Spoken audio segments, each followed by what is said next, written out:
How we doing, YouTube? It's Silverback here once again with another video, another Dimir Flash deck, this time focusing on rogues. And we're actually playing a non-Flash creature in this deck. Yesterday, Krim on MTG Goldfish posted his video where he featured Ghostly Pilferer. And that's a card that's been on my radar for quite a while.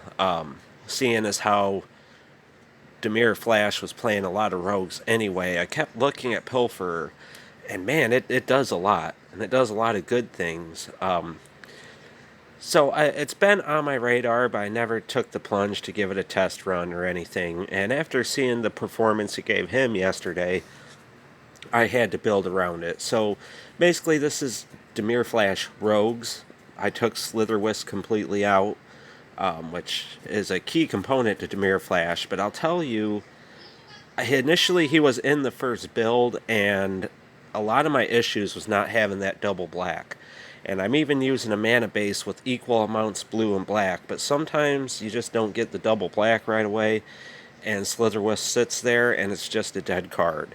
So I went for more of a controlling shell. We put in Essence Scatters, because right now in Standard 2021, it's full of creatures. It's a creature-heavy meta. I don't know if it'll be after Zendikar comes out. We're super close to Zendikar Rising. A few days. I'm sure you're all pumped. I am too. The set looks great. I know there's people that are saying it's but I'm super excited. Threw in Whirlwind Denial. It does great work against the Adventures deck. Brazen Bower, of course, Sea-Dasher, and Faerie Vandal combo is still in there because it's great. Heartless Axe instead of Black Lance Paragon. The Is It Spells deck seems to be more of a thing, and Black Lance does nothing against them, so Heartless Axe are in. Drown in the Loch, the full play set, down to 2 Cunning Nightbonders. By far the weakest rogue. It's good against counter decks, but that's about it. Thieves Guild Enforcer is the all-star rewind, and of course Lochmere is the champ as always. So again, this is Dimir Flash Rogues. I'm super excited to get a bunch more rogues to play in the deck. But let's see how it does pre-Zendikar Rising. And we'll even talk about Zendikar Rising a little bit more. So let's get into 2 games. Alright, let's get into the first game here. And I apologize. This is my 3rd time trying to record this audio. For some reason, the app keeps closing on me. Crashing essentially while I'm trying to record the audio, so 3rd time's a charm, I'm sure. Pretty good keep here. 2 Thieves Guild Enforcers are a great start. 3rd on the top is even better, and Drown in the Loch goes with Thieves Guild Enforcer like peanut butter and chocolate. I was gonna say jelly, but chocolate. Love peanut butter cups. Anyway, so yeah, we can't wait for Zendikar Rising.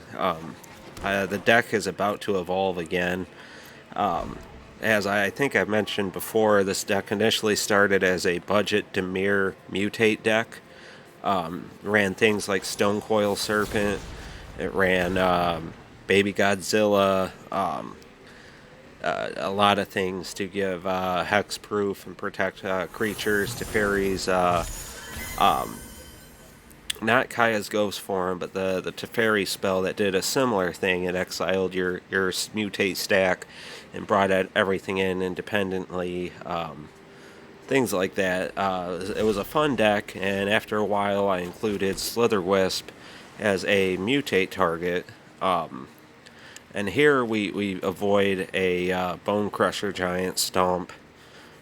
Would have took out one of our Thieves Guild Enforcers, but we take it to the face instead, which is actually better in my book. But yeah, the deck I think is going to go from a Dimir Flash deck to more of a solely a Dimir Rogue deck.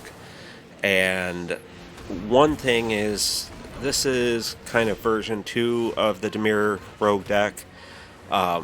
I was initially running Slitherwisp, but there was too many occasions where I didn't have double black and Slitherwisp just sat in my hand. So I took him out and put the Faerie Vandal Sea-Dasher combo back in. and I've had a ton more success now. So even though Ghostly Pilferer, it doesn't seem like I changed that much. There's a lot more spells, leaning less on the flash side, and essentially when Zendikar Rising comes out, we're going to be playing a lot more rogues anyway, a lot less flash creatures. So I'm not even convinced with the way that Ghostly Pilferer's been performing in the card draw area. I'm not convinced that I'm going to put Slitherwisp back in. I don't know. I know I'll play versions of the deck with him, but for my main Dimir Flash build, I don't know if it's going to have Slitherwisp anymore. It just depends how the other rogues we get perform, and we are getting a ton of flash creatures, a ton of rogues in Zendikar Rising. This feels a heck of a lot different than Core Set 2021 when that released. In that set, I think there's 2 creatures I was excited for. Thieves Guild Enforcer worked out. Liliana Standard Bearer. At the time, I was facing a lot of Urion decks that played a lot of board wipes and stuff. So Liliana's Standard Bearer seemed a lot better at the time. But now, it's not so great, to be honest. But in this, I have a feeling we're going to get a lot of cards in this upcoming set. We're going to get, again, the Zareth Sand, the Tricksters, could be a great top end for the deck. I don't know if it's going to replace Lochmere, but like in this game, we could get something out of our opponent's graveyard right now, which could be just as powerful in some games, even if not this game. Most other games it would be. And there's Ghostly Pilferer, so we do get to show it off in these games. Again, it does 2 things. It'll either draw you cards, so if our opponent were to play Bone Crusher Giant, then we would draw cards off of them. But it also sometimes deters your opponent from doing things they would normally do. So they won't escape an Uro if it's going to benefit you. They're very stubborn like that. They won't play a lot of things if they know it's going to benefit the opponent. So all in all, I'm very pleased with Ghostly Pilferer. It seems to be a pretty good card in most regards against most of the matchups I've been playing. And again, it's not just Zareth Sand that I'm excited for. Believe it or not, having another 1-drop in Zulaport Duelist, I think will go huge for the deck. We're getting our Pseudo Lord that will pump all our rogues. It'll help us mill more. It'll be great to have Drown in the Loch consistently on as we draw a Drown in the Loch. So here we have Lochmere. We're going to go ahead and sacrifice the island. The game should be all but over. We can counter whatever our opponent does. We can destroy whatever he does. I really hope he plays a Bone Crusher. I'd like you guys to see the value that you get off Ghostly Pilferer. But even if in the few games I'm able to feature in this video, if I can't show it off, go watch Crim's video. He has just a fantastic couple games with Ghostly Pilferer that shows off how well it can perform for you. So here our opponent gonna play out Embercleave, which is fantastic for us. We'll counter it, and there's no reason to blow up any of his creatures. It'll just help him dig out a little bit, and we get a win against a deck that we don't normally do well against. So pretty good start for the deck. Alright, and this will be the final game. Again, I wish I could feature more, but there's just too much going on. But really, I want to hear what you guys are excited for in Zendikar Rising. Do you plan on playing a rogue deck? Are you going to play Dimir? Are you going to play 3-color rogues? I mean, there's some good red rogues. There's even a good black and green rogue. Or are you going to play something completely different? What do you expect in the meta? Do you feel that rogues is going to just work in Uro's favor too much?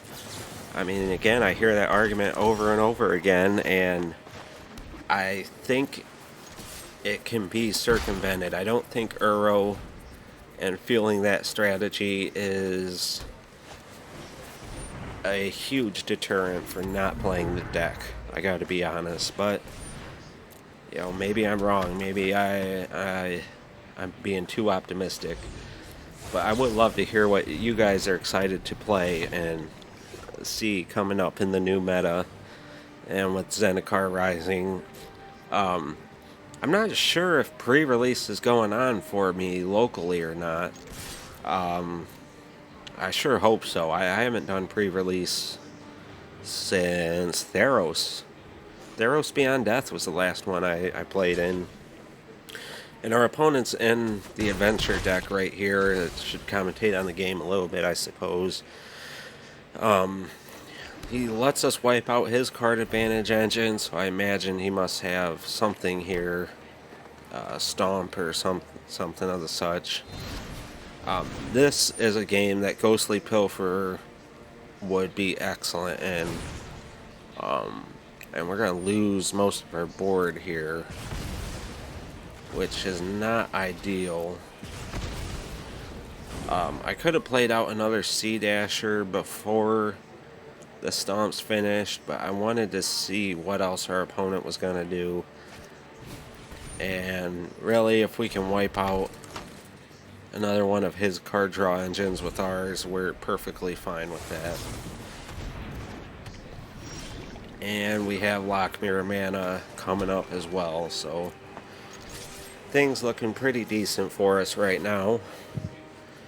And our opponent will actually let us draw, so we go ahead and get Whirlwind Denial, which is in the deck for this matchup. This deck is so prevalent, and this right here is why we play Whirlwind Denial, because the Lucky Clovers don't mean anything.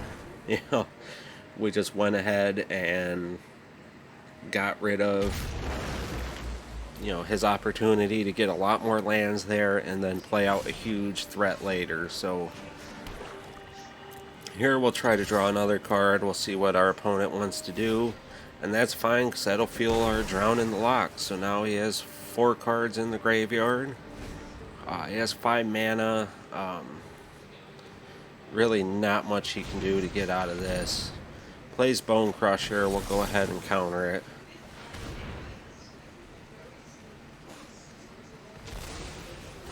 And our opponent will play a land. And he might have a Soul Seer, so we'll counter that too. No reason not to, really. We just want to keep drawing cards. And another Drown in the Loch is nuts. Really good draws for us these couple games. And there's a Ghostly Pilferer. Again, I want to play him out so you guys can see what a good card he is. But I am afraid that, yeah, by the time you would get to see it in this matchup, it would be bounced already. So we'll let him bounce the Pilferer, and then we'll go ahead and we'll just block the Bower, or counter the Bower. And that's it. Alright, I hope you guys enjoyed these few games, and Zendikar Rising video will be out soon. Alright guys, I hope you enjoyed the video. Even though I was not able to show off Ghostly Pilferer that much, go watch Crim's video, MTG Goldfish.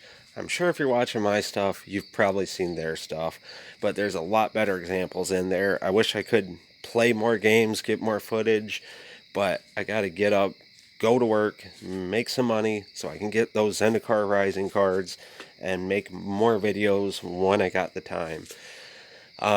I hope you guys enjoyed the gameplay. Again, I'm surprised that the deck works better without Slitherwisp, because Slitherwisp was such a huge part of the deck beforehand, and it still works great in the version that doesn't play Ghostly Pilferer, but in this version, Slitherwisp is a hindrance. So again, I hope you enjoyed the games. Like, comment, and subscribe, and I'll see you in the next one. appreciate the views and all the comments and everything. And I can't wait for Zendikar Rising. We'll be sure to make a ton of games and comments. I hope to play a bunch of games, get a bunch of comments, and make a bunch of videos. Alrighty, guys. See you in the next one. Later.